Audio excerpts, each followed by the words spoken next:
other fun fact about this tiny human is Dad is a huge fan of that particular baseball team. So that baseball team actually won the World Series for the first time on his second birthday. So he turned, first birthday. He turned 1 the day they won the World Series. So we forever make him wear at least one Cubs item every single week of his life from now on, that poor kid. But that's why he's wearing that sweatshirt as well. I'm going to have you guys help me in a second, and I'll tell you why later. And it's related to the topic of improving communication and teams. So what I'm going to have you do in a second, if you're comfortable, for those of you that are watching, you can do this at home or find a friend. But what I'm going to have you do if you're comfortable is I'm going to have you stand up in a second. And I want you to talk to someone around you or near you about if you could do or be anything you would. Right? So think about that. If you could do or be anything, what would you do? Now, that's pretty vague, right? So as testers, a lot of us get very vague requirements sometimes about what people want to have happen. So I'll give you a few more tips on how to break this down. One of the things that you get is $1 million. So if you could do or be anything and you have at least $1 million to work with, you can have more, but I'm going to give you an extra $1 million on top of whatever you already have. Then I have to give you something that's not so pleasant, which is you only have 1 year. So now you have 1 year to live, but you have $1 million. And you get to be healthy, completely healthy mentally and physically. So no ailments in terms of your physical health or your mental capabilities. Everyone got it? I'll tell you why we do this in a second. Everyone ready? If you don't want to do this activity with a partner, you can do it by yourself. It's totally fine. It's up to you. But I'll give you guys about a minute to go mingle and talk to someone else about what you would do. All right? Sound good? We'll let you go. Those watching, find a friend.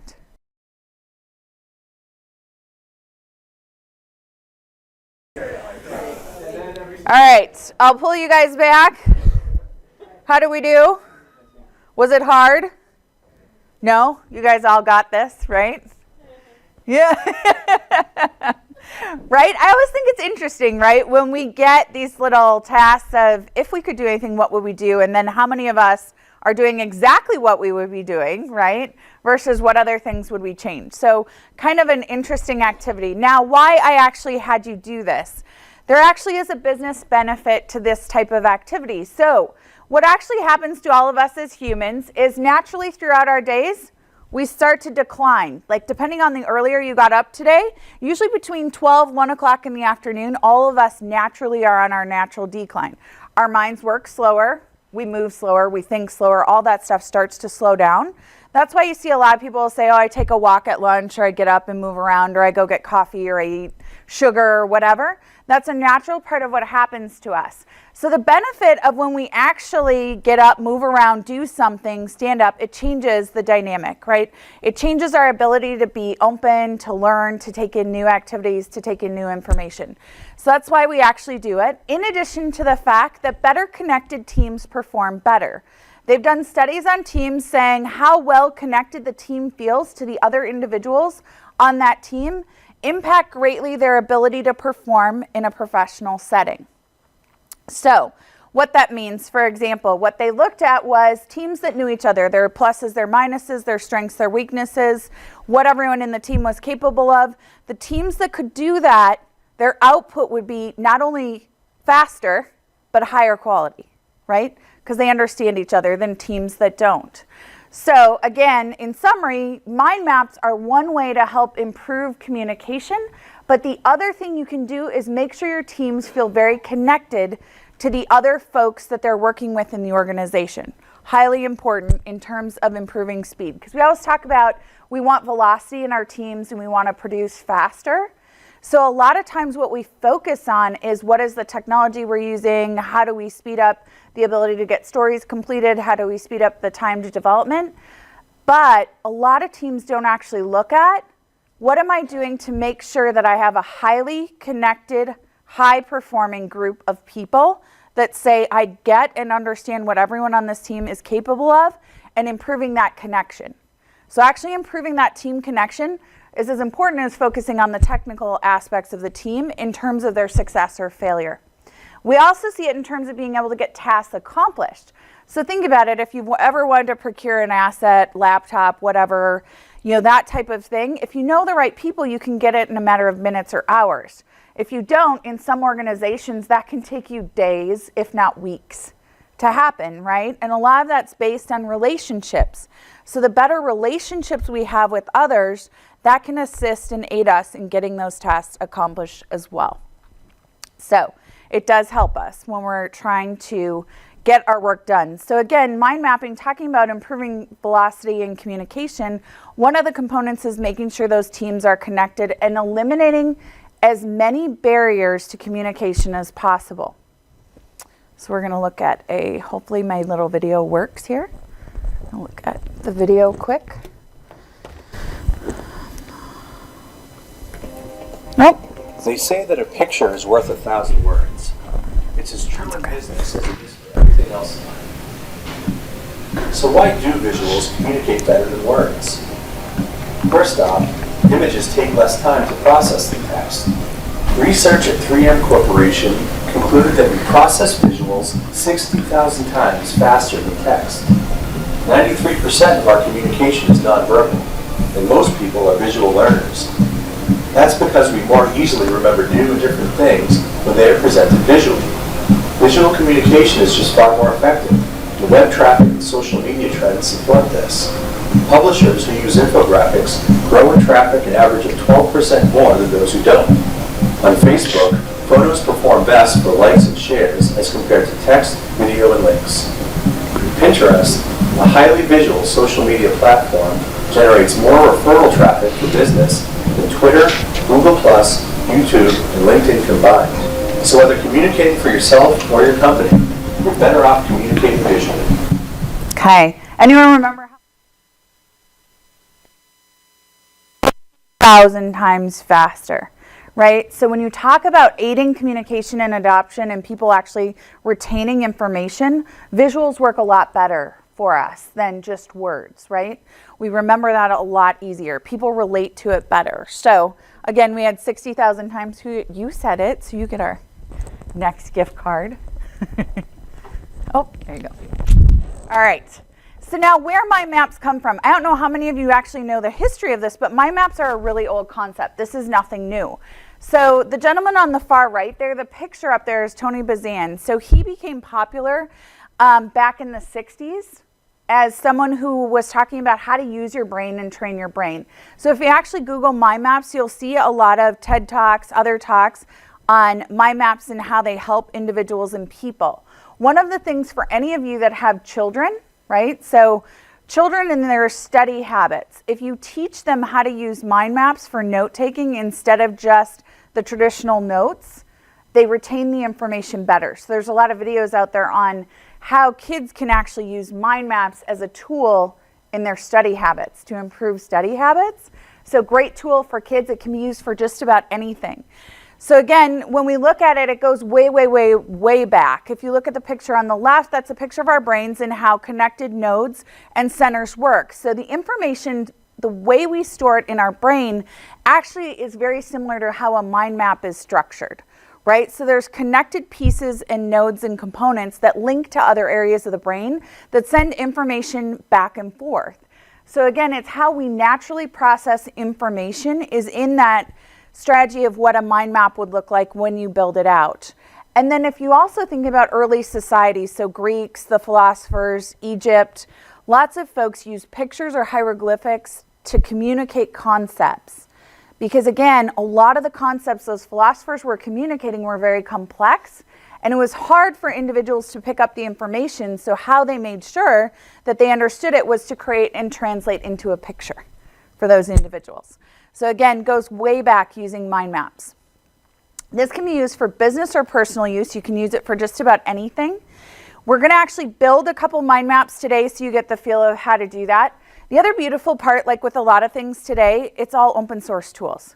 So you don't have to pay money to get licensed to use this. Your organizations can start using it with very little cost. It's free to use those open source tools.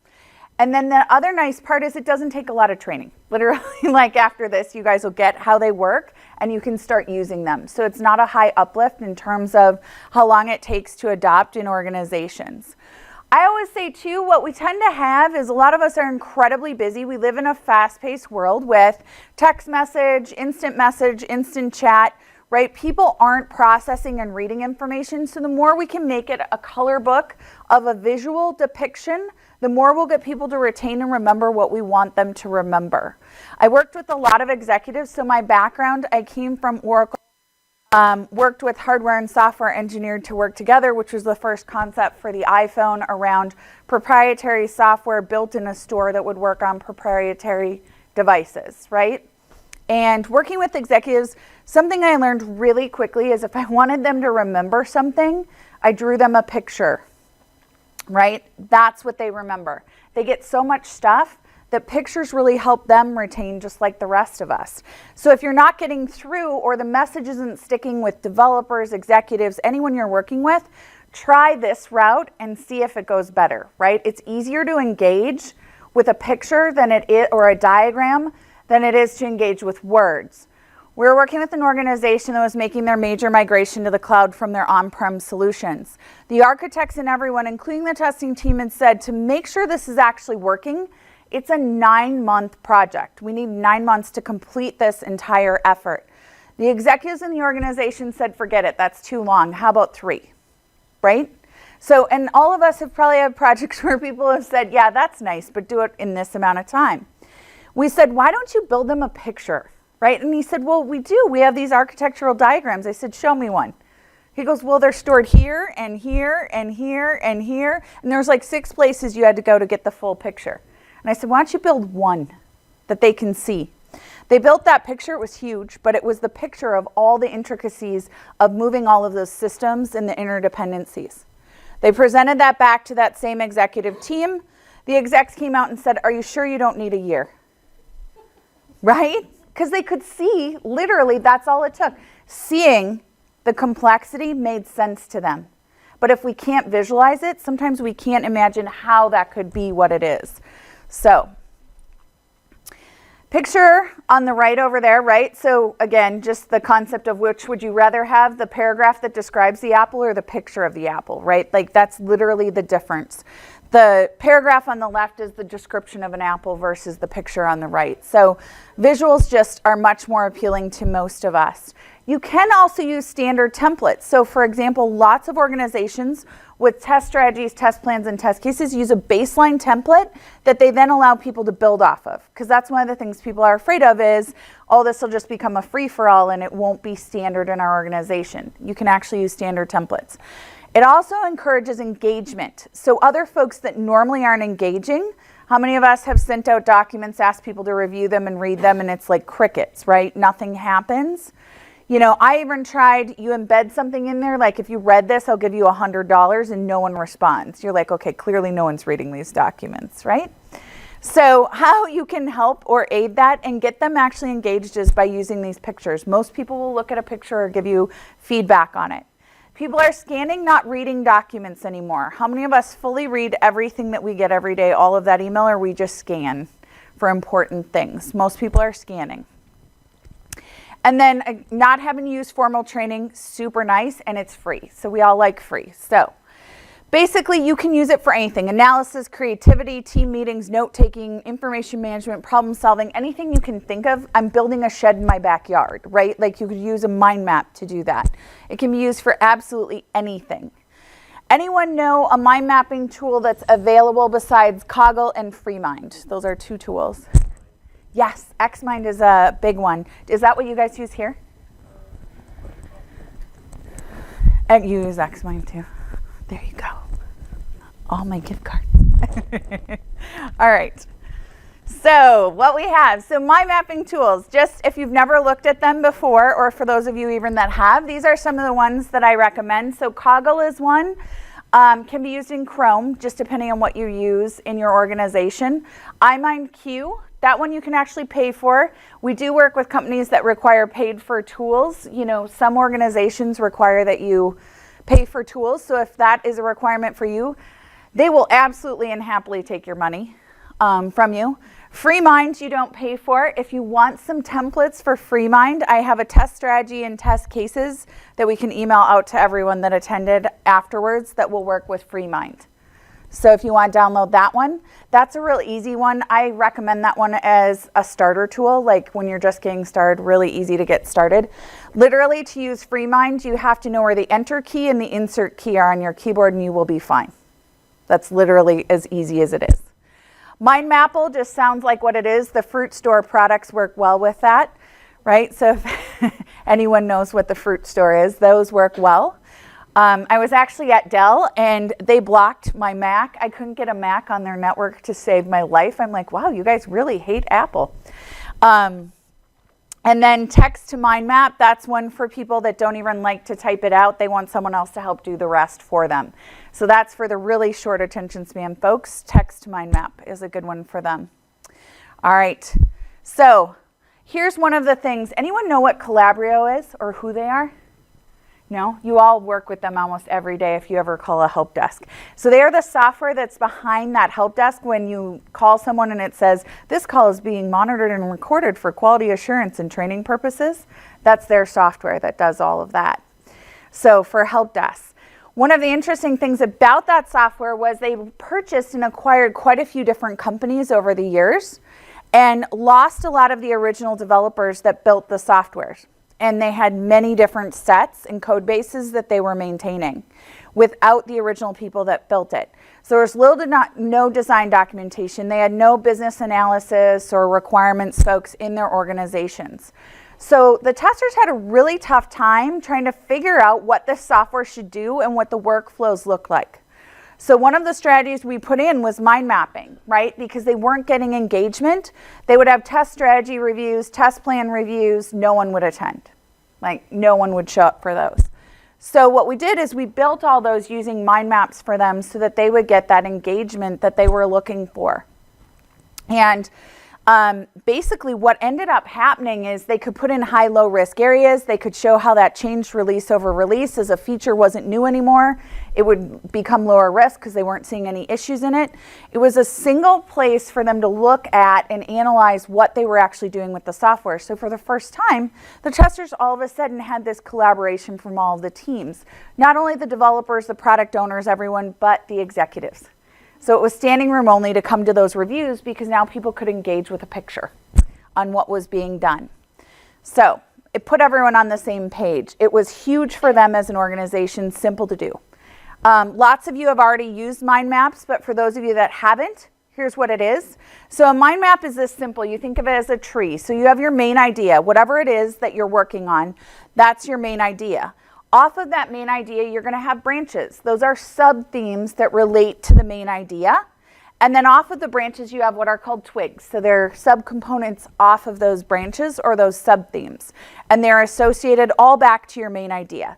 So it's, again, this nodal structure of connectedness. Now, the one I'm showing you there is a center and out, like a hub and spoke model.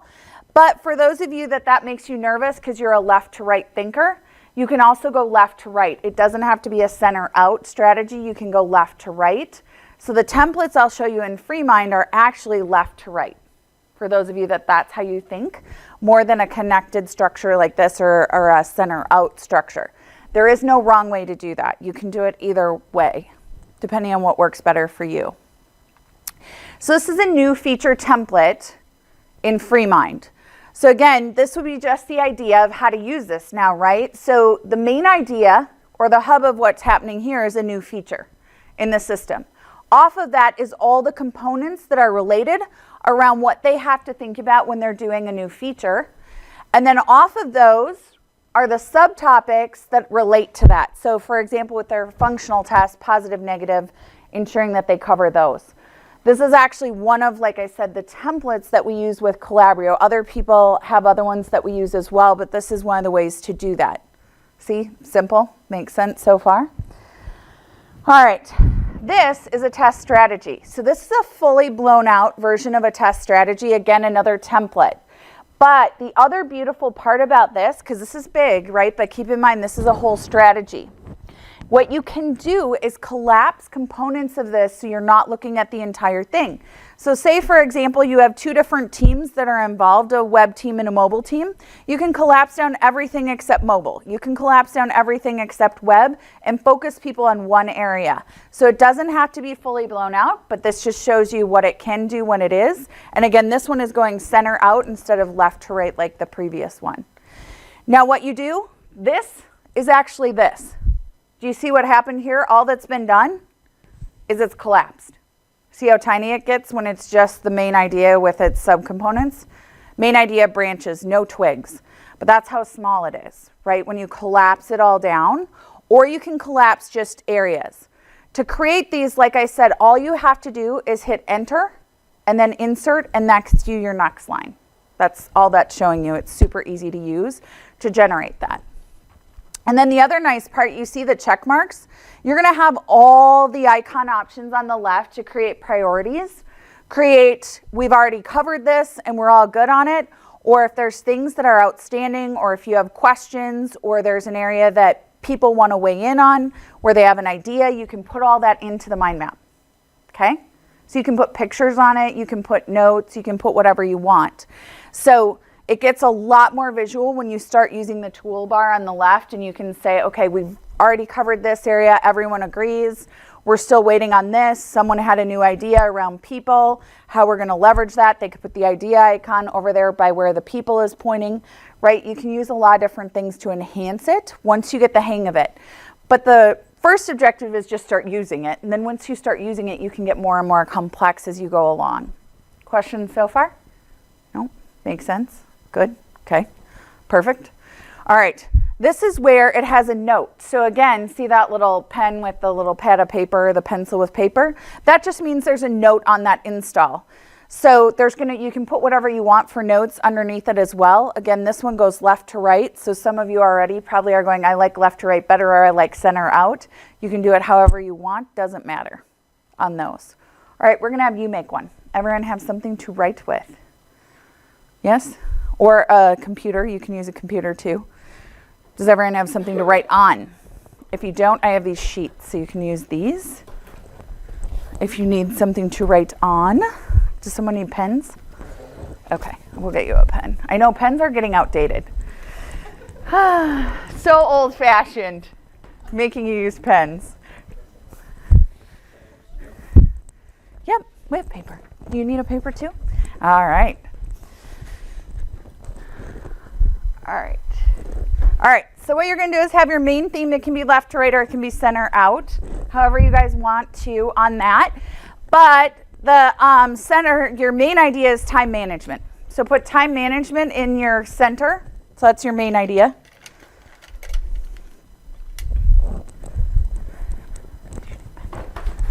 You're welcome. He gave you one too. All the pens. Everyone have a pen? Center is time management. So your main idea is time management. And then off of time management, you need 4 branches. So you need 4 sub-themes off your time management.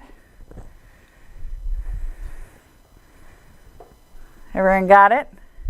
Now, sub-themes off time management, we're coming up to the new year, so usually one of them is health and fitness, right? So how am I going to make time to do that?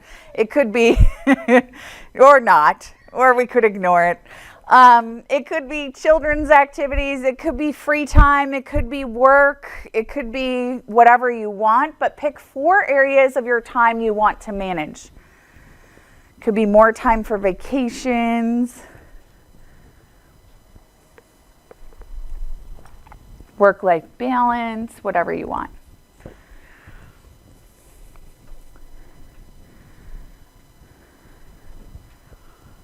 One of the fun ones, I think, on time management is how to alleviate tasks other people could do for you. That's my favorite one. Can I have someone do my laundry? That would be amazing, right? Grocery shop, all those things. See, this gets fun. Then you think about, even if you save 10 minutes a day on one task that you do, how much time that actually is over a year. It's kind of fun. All right, so 4 branches off time management, and then off those branches you should have 2 twigs. So each branch should have 2 subcomponents, so 2 twigs off each branch. So in total you're going to have a main idea, 4 branches, 8 twigs. Make sense? Each branch has 2 sub-themes that you put on it.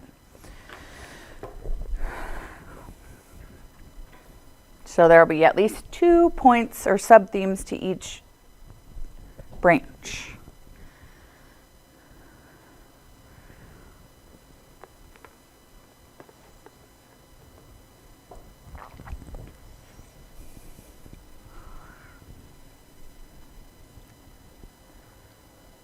Okay.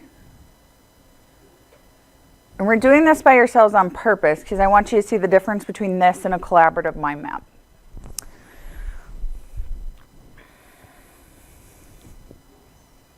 You can make pictures too, they don't have to be words. So if most people right away don't like to do the pictures, but eventually if you just want to do pictures, you can. You don't even need words for your map, and then you'll remember it even better. That helps a lot. Okay. Now when you're done, I want you to flip it over where you're not looking at it. So turn it over.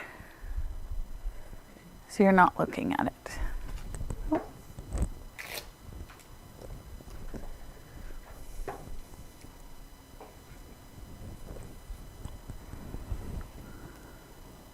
Okay, everyone got theirs turned over?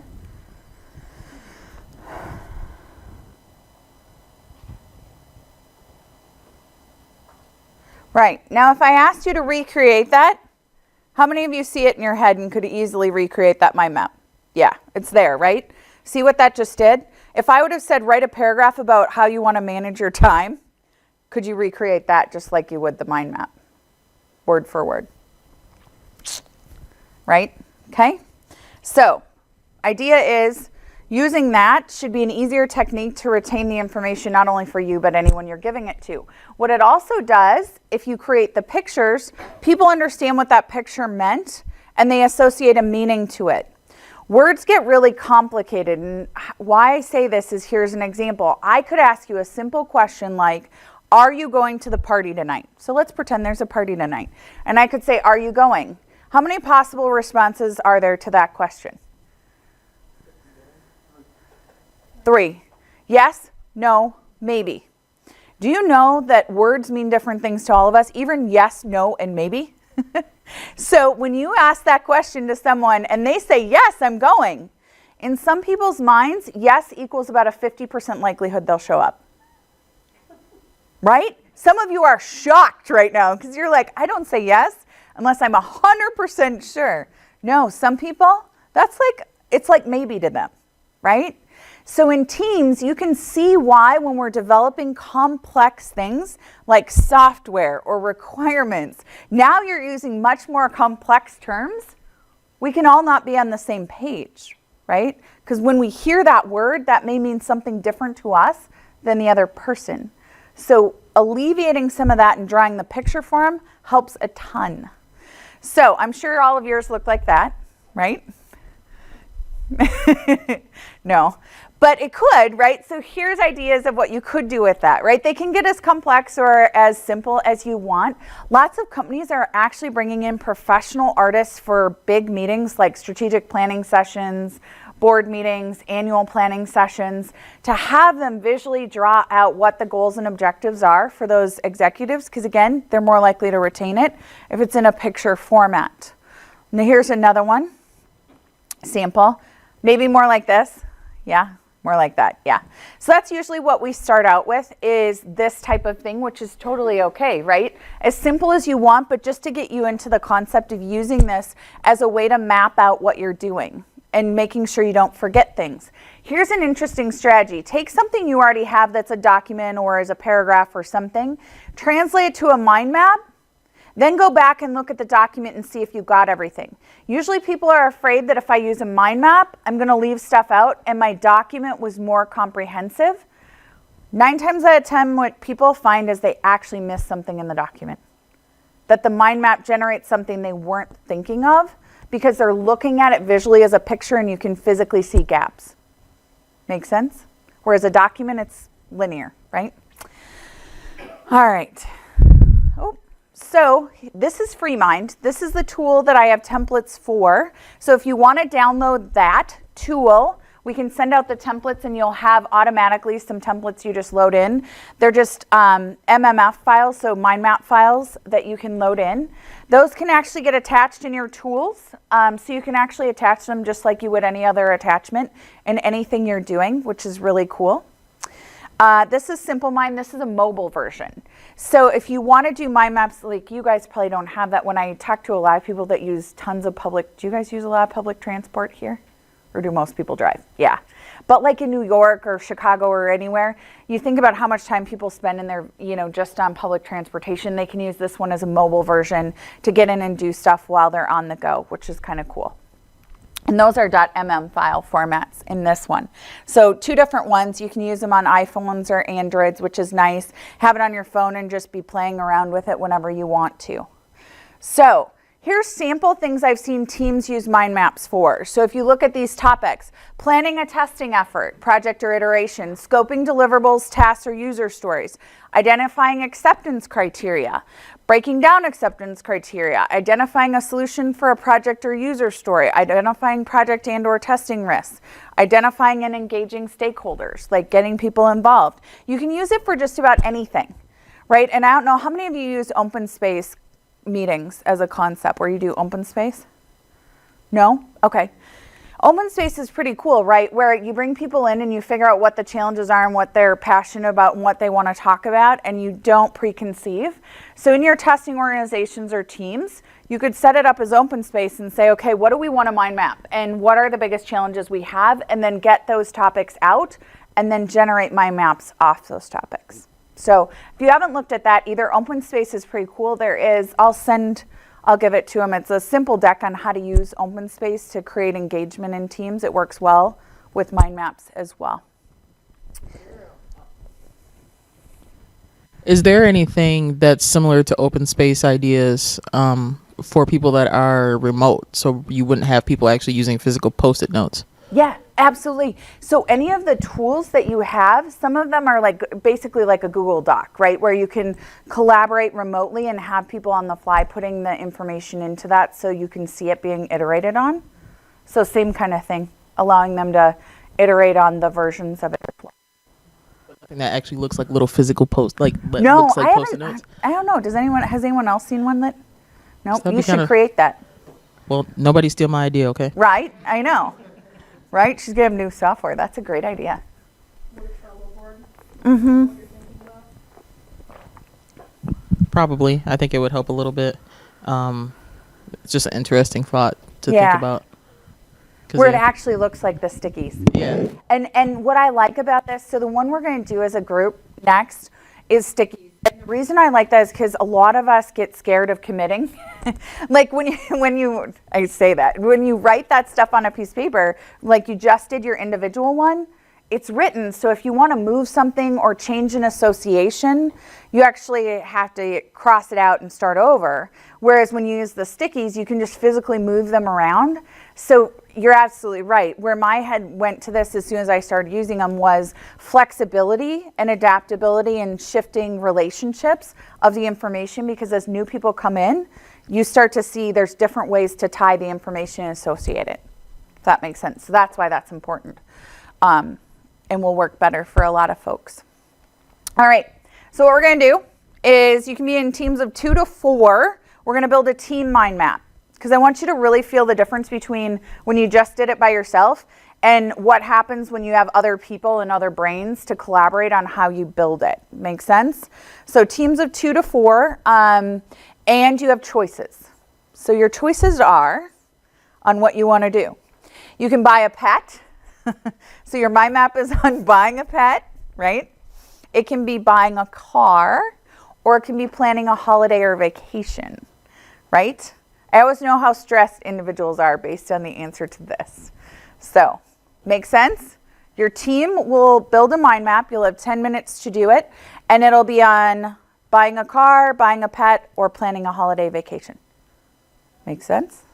All right. You can find your teams. And you can use whatever you want. We have stickies up here, so I put stickies at the end of each table. If you want to, you can use the whiteboards, whatever you need.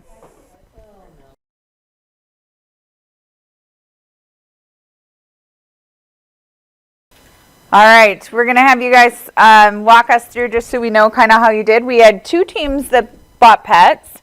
We only had 1 vacation, so clearly everyone's ready for the holidays and doesn't need vacations except these guys. And you guys bought a car, right? Yep. So 2 pets, 1 holiday, 1 car. All right, pets, do you guys want to start? We kind of went center out. And so we decided to kind of do our main selections around in the center as picking the pet type, cost of pet, time, health, and then like building and like structure. Yeah. So for pick the pet type, we had these 3 things at the same level: gorilla and whale, and then check with government, because that was one I thought was important. Clearly, yeah. Choices. Like, Check with are they legal? Right. So check with government. I have illegal, legal, permit. And then with the actual animals, whale and gorilla, we have age and then young and old. Then off of the cost of pet, we have like toys and then large and small, and then trust fund, because a whale is going to outlive a human. And so they need to have, some backup plans. For cost of Or pet. parakeet or Yeah, parrot exactly. or any of those birds that live a long time. For cost of pet, we have food. So we have dry, wet, living. Living food. Oh, Yeah. God. Live food. Oh, no. That could get complicated. Oh, no. For under time, we had parenting time, playtime, sibling time, story time, sleep time, clean up mess time, and teach tricks. Nice. For health, we had vet care, and then off of that, eyes and vitamins. And then off of that, also cleaning the pet, the nails, teeth, and hair. And then under the building and structure, we had bedding, kennel while on vacation, and then like a tank for the whale, I guess, and then just shelter in general.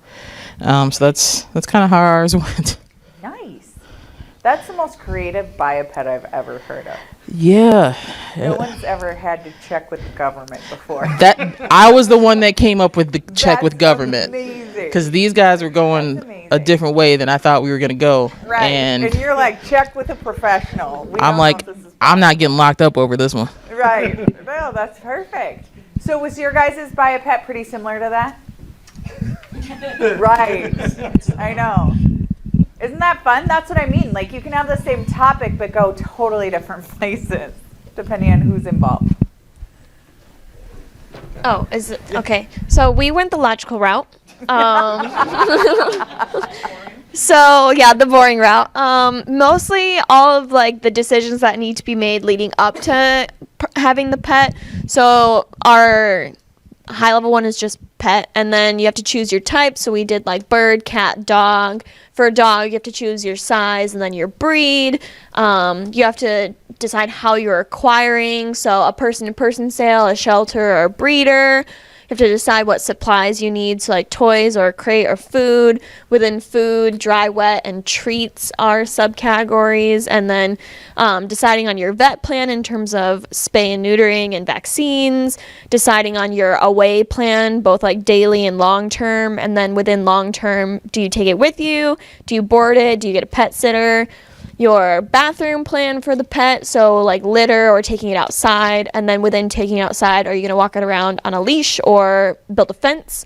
And then down here is your training plan. So are you going to do a class? Are you going to do a one-to-one trainer or figure it out on your own? And then your grooming plan. So are you going to do a professional groomer or DIY? And then activities that you could do. So you could like do your shows, and such as like agility shows, I guess. There's other shows, but that's the one that I wrote down because we ran out of time. That's awesome. Now, had everyone in your guys' group used mind maps before? I've not actually built one. I've Okay. used some really crappy ones. Yeah, this is really, because did everyone see how that works? Like, see how logical and like the steps and organize. Theirs was very logical as well, but they went a different route, right? So You can see how you could combine, and actually some of the things were the same, but even on the same topic, you can go very different places. So when I was talking about that open space concept, if you used an open space meeting, and even if it was the same topic, but had different teams on the same topic, then you can bring them together and say, okay, what did we miss, or merge it, so you get a lot of different ideas than if everyone does it together. Make sense? Because like these two teams now merging would have taken and combined, structured differently. You guys probably would have had a, does it require a permit pet, right? Label on there somewhere, right? Or do you need to check with authorities before purchasing the pet? But it makes sense how you can get much more broader now on stuff and get additional ideas you maybe wouldn't have gotten. Because like I said, that was so creative. I've never even heard check with the government. That's amazing. All right, our vacation. All right, Usually we so have all vacations, and I only had one vacation group. we're our own vacation club. Yeah. So we were doing our plan. So ours is on the table here, set up. So we have different categories of things that we've identified for vacation. First is planning. Are we going to use a travel agent or do it ourselves? Also considering budget. Are we going Daddy Warbucks or Scrooge McDuck? One of those categories, which also depends on time frame and if we're going to spend money on pet sitting or leave them to their own devices. The whale would probably be fine, right? A dog, not so much. Who's going? That's an important question. Is it the whole family or an adults only vacation? We got another node that is activities. Do we want to be highly active, or is this like a low key type vacation? And then transportation, which is another key consideration, planes, trains, or automobiles. Love it. Oh, and the other one too, location. Yeah, so do we want to go hot or cold, which will influence our clothing choices? Mm-hmm. And if we decide that we want to go international travel, we've got to have considerations for currency and medical. And under medical, do we have to have shots with where we're going? Mm-hmm. So, yep, perfect. Those are our plans. That makes sense. Perfect. And then our last group was our car. Buying our car. You going buying the car? Okay, so we did buying a car. It's kind of interesting how we started. We started from like inside out, and then we came worked from outside in because we realized, okay, maybe our subcategories were kind of wrong when we first started. So we first started out with like features, core features / needs. Yeah. And then we went to reviews and purchasing options. But then as we started going through it, we were like, okay, what are our must-haves? So we created a subcategory for like must-haves. So we had must-haves, we need it to be able to seat, however many people, and how many miles per gallon it has. And then from there, you decide if it's going to be a car or a truck. And after you decide if it's a car or a truck, what size, what color, and break it down as far as that goes. And then as far as features go, we have, your heated seats, your backup cameras, lights, just every little feature that a car has. And then for reviews, are you looking at customer reports? Are you looking at them online? Are you talking to friends and family about reviews on cars if they've had them in the past? And then as far as purchasing options go, are you leasing? Are you buying? Are you taking out a loan? That's kind of where we headed with it. Yeah, totally, because that would be like, just like with them, budget's a category, how you're purchasing, so lease, buy, loan, whatever you need on that. But yeah, interesting though. Anyone else do that where you kind of started and then you either reorganized or you rethought after you started to build out, right? And that's the nice part, like we said, with the tools is you can move stuff around, you can make associations or links. So like if budget ties into a couple of things, you can make it link back to a couple areas where budget's a factor on it, that type of thing too. So that is the nice part is, did you notice the difference then with a team versus by yourself, right? Because by yourself, you get to the end of your ideas and you're like, okay, I think that's all I have. But I heard even in the teams, you feed off of each other and someone will say, okay, what about this? And then you can add stuff or you'll think of things you didn't think of before. And then even when you broaden it out from just your team to additional teams, you get even more ideas and went different places than a single team went, right? And then visually depicting it. So how many people use pictures, or did you all use words? Words? I think everyone used words. So the next phase would be, what can you put pictures to make it even more visual, to remember it? So instead of just the words, where can we put pictures or depictions of things where people will remember what those things were? So that's like the next phase of evolution with your mind maps, is go from just the words to pictures that mean things to you guys. In what you're using, and then you'll see a difference in that too, just of uptake of people remembering it, because they'll tie or associate a picture to whatever it is that you guys are working on. So again, think about, when you go back, what could you use this for in your organizations? What could be the benefits of engaging the teams to use this type of strategy? Like I said, it's not a new concept, but using it can be really helpful to reinvigorate some of the processes you're doing where there's less engagement by teams that you want teams engaged in, where you want to improve the communication and make sure it's very visual about what's being done.